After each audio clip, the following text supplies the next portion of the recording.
Desde o princípio da história, o homem tem procurado paz.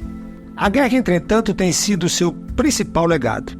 Entre certos povos da atualidade, os gestos de paz têm se tornado uma expressão exterior de sua reação contra a guerra.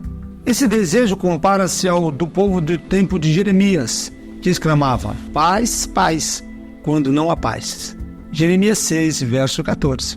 Grandes personagens do nosso tempo advertem contra a insânia de outra grande guerra. Muitos entendidos, entretanto, acham que ela é inevitável. Quer aceitemos as conclusões e teorias de alguns desses entendidos, quer não, importa saber o que eles dizem. Anos passados, certo número de cientistas de vários países, portadores do Prêmio Nobel, dirigiram um documento e o enviaram aos chefes de todas as potências mundiais. Advertiam eles: aqui, pois, está o problema que lhes apresentamos. Dito, terrível e inevitável. Daremos fim à raça humana ou a humanidade renunciará à guerra. Apelamos como seres humanos a seres humanos. Lembrem-se da humanidade e esqueçam o resto. Se fizerem assim, o caminho estará aberto para um novo paraíso. Caso contrário, estará diante dos senhores o risco de extermínio universal. Muitos dos cientistas responsáveis pelo invento da bomba H assinaram o documento acima citado. As guerras têm aumentado em frequência e intensidade neste século. Tem acompanhado o passo acelerado da tecnologia. Alguns povos, sem dúvida, ficaram já calejados com as constantes lutas em nosso globo. Mas é revoltante passar em revista as estatísticas do que tem havido desde a Segunda Guerra Mundial. Desde a Segunda Guerra Mundial, tem havido 12 guerras parciais no mundo, 39 assassinatos de políticos, 48 revoltas em determinados pontos, 74 rebeliões por independência, 162 revoluções sociais, sejam políticas, econômicas, raciais ou religiosas.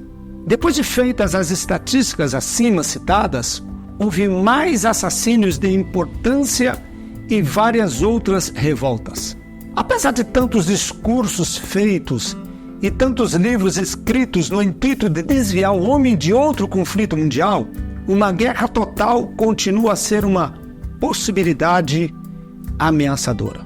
Cada uma das guerras parciais, como a do Vietnã ou a crise do Oriente Médio, pode a qualquer momento riscar a faísca que fará explodir a Terceira Guerra Mundial.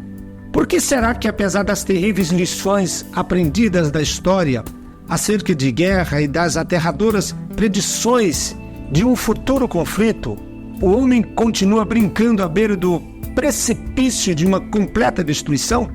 Jesus vaticinou que o homem não aprenderia do passado, nem daria atenção às advertências quanto ao futuro. O homem acabaria mergulhando o mundo inteiro numa guerra tão vasta, tão destruidora, que somente a sua volta para dar fim a esse conflito evitaria o total aniquilamento da vida na Terra.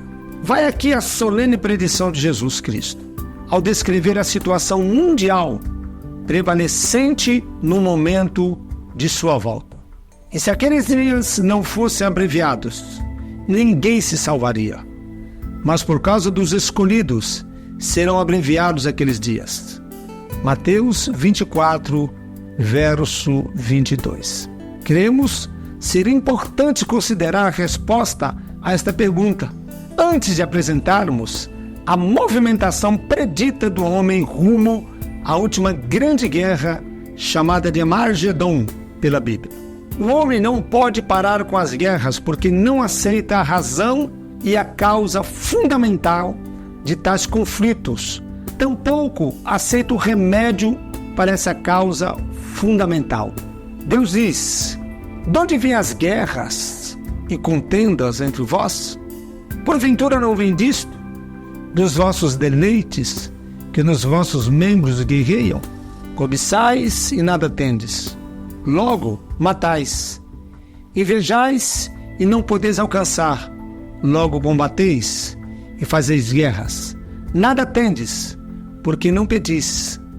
Tiago 4, verso 1 a 2.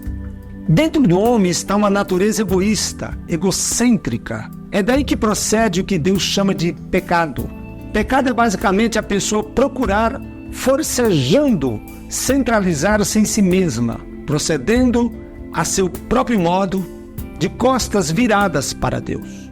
Por causa desta natureza egoísta que trouxemos desde o nascimento, não podemos ter paz constante com nós mesmos, com nossa família, nossos vizinhos ou, em escala mais vasta, com os outros países. É como disse alguém: o que é que está errado no mundo? E ele mesmo respondeu: certo, eu é que sou errado com o mundo. Não foi esta a condição que Deus quis para o homem. Este foi criado originalmente para andar na companhia do seu Criador. Este companheirismo é tão essencial que sem ele o homem assemelhar-se-á a um avião a jato, voando em densa cerração, perdendo de súbito todos os seus instrumentos de controle. Deus avisou o homem quais seriam as consequências quando lhe apresentou uma única proibição. O homem compreendeu que, desobedecendo a Deus, transgredindo aquele único mandamento, rejeitaria o seu companheirismo. Apesar de todas as evidências do amor e da veracidade divina, o homem procedeu independentemente, cortando relações com o único que o faria atingir o alvo para o qual fora criado. Voltou-se para dentro de si, ensimesmou-se e ficou descontente, sejam quais forem as suas conquistas. Em matéria de celebridade, riquezas ou poderio, nada lhe satisfaz. Por quê? Porque não consegue com coisa alguma preencher o vazio, outrora cheio de Deus. E assim entra em luta consigo, com seus companheiros, com sua família e com os outros países. Na mudança do coração do homem está o remédio que faz cessar as guerras. Para levar o homem de volta a esse companheirismo com Deus e, em consequência, efetuar essa mudança do seu coração, Jesus veio ao mundo. A Bíblia promete, porque também Cristo morreu uma só vez pelos pecados, o justo pelos injustos, para levar-nos a Deus, sendo, na verdade, morto na carne, mas vivificado no Espírito. 1 Pedro 3, verso 18. Jesus sofreu a justa punição dos nossos pecados, morrendo sob a penalidade que eles mereciam, de modo a possibilitar que Deus nos perdoasse e nos recebesse de volta à sua intimidade. Quando isso acontece, Deus nos dá um novo coração que deseja segui-lo e também amar ao nosso semelhante. Dá-nos nova dimensão da vida, que nos faculta alcançá-lo e conhecê-lo. Põe seu Espírito dentro de nós, para que viva conosco, de modo a motivar-nos e potencializar-nos a perseguir o propósito divino para nossas vidas. Começamos então a experimentar paz de espírito, nova estabilidade, nova percepção de alvo ou finalidade, e igualmente da presença de Cristo. Experimentamos cura de nossa personalidade, o que nos torna pessoas sadias. Começamos a ganhar interesse pelo que interessa também aos outros. Nova espécie de amor impulsiona-nos a colocar os outros em primeiro lugar. Isto não se consegue por sistema nenhum de governo, educação, psicologia ou modificações de ambiente. Só consegue um convite pessoal, feito a Cristo para que entre no coração, e a oferta de perdão que lhe custou a vida. Exatamente no ponto onde você está, ao ouvir esta mensagem, pode fazer essa decisão no silêncio do seu coração. Deus te abençoe e agracie sempre em nome de Jesus.